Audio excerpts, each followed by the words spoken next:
di Sua Santità Papa Francesco. With the passing of Pope Francis, the Catholic Church stands at a historic crossroads.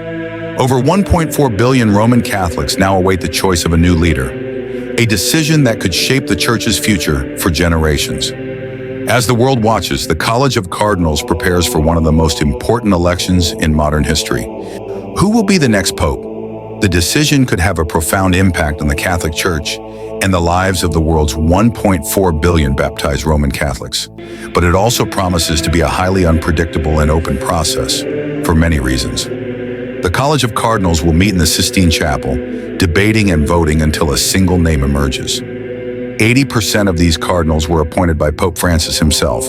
They're electing a pope for the first time and offering a broader, more global perspective than ever before. For the first time in history, fewer than half of the voters will be European. And though the college is dominated by Francis's appointees, they are not exclusively progressive or traditionalist, which makes it harder than ever to predict the outcome. Could the next pope be African or Asian? Or might the cardinals favor one of the old Vatican insiders? Let's meet some of the names being discussed. Pietro Parolin.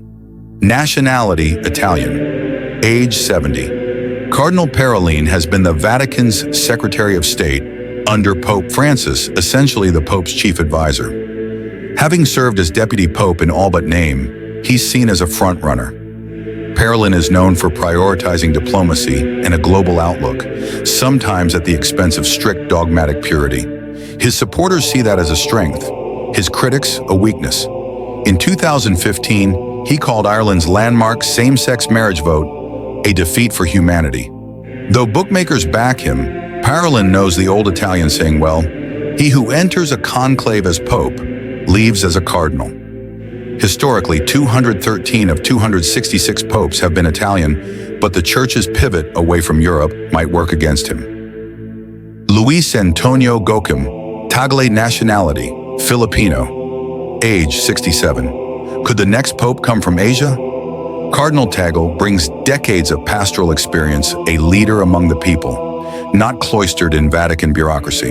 In the Philippines, where 80% of the population is Catholic, he is a towering figure. Some have called him the Asian Francis for his focus on social justice and compassion for migrants. He opposes abortion and euthanasia, but in 2015, he urged the Church to reassess its harsh stance towards gay people, divorcees, and single mothers. Tagle was already considered papabile pope material back in 2013. When asked about it then, he laughed, "I treat it like a joke." Fridolin Ambongo Besungu, nationality, Congolese. Age 65. Africa is home to one of the Church's fastest-growing populations. Cardinal Ambongo, Archbishop of Kinshasa, is a fierce advocate for the faith. Culturally conservative, he opposes same-sex blessings, describing them as intrinsically evil. But he also champions religious coexistence, saying, "Let Protestants be Protestants. Let Muslims be Muslims. We'll work together but keep our own identities." Some may wonder if this approach aligns with the Church's mission of evangelization. Peter Apia Turkson, nationality Ghanaian, age 76. If elected, Cardinal Turkson would be the first African pope in 1,500 years. He claims not to want the job, saying no one should aspire to the papacy. Turkson, a former funk band guitarist, brings energy and charisma to church leadership. He is socially conservative but has opposed the criminalization of same-sex relationships in Africa, a rare position among African leaders. In 2012, he stirred controversy over remarks about Islam's growth in Europe, but later apologized. Peter Erdo, nationality, Hungarian, age 72. Highly respected across Europe, Cardinal Erdo twice led the Council of European Bishops. He also built strong ties with African cardinals in the Orthodox Church. A potential compromise candidate, Erdo is conservative on family issues. During Europe's migrant crisis, he argued that housing migrants was akin to human trafficking, a controversial but influential position. Angelo Scola, nationality, Italian, age 83. Though he's over 80 and thus unable to vote, Cardinal Scola could still technically be elected. Once a favorite in 2013, his name has resurfaced after the release of his book on old age.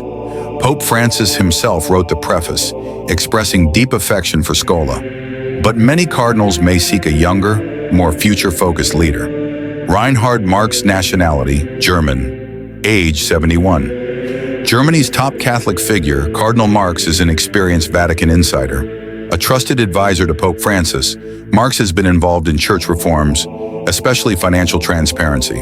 He advocates a more inclusive approach towards LGBTQ+ individuals within Catholic teaching. However, he offered to resign in 2021 over mishandled child abuse cases, a move that Francis rejected. In 2023, he stepped away from the Council of Cardinals, a possible blow to his chances. Marc Ouellet, nationality, Canadian, age 80. Cardinal Ouellet has twice been considered papabile, in 2005 and 2013. As head of the dicastery for bishops, he shaped the Catholic hierarchy for years.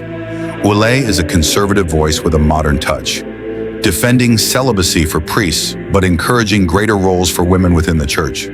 Still, at 80 and ineligible to vote, his chances are slim. The next conclave promises an unpredictable outcome. Whether the cardinals look to Italy, Africa, Asia, Europe, or beyond, the choice they make will shape the Catholic Church and the world for decades to come.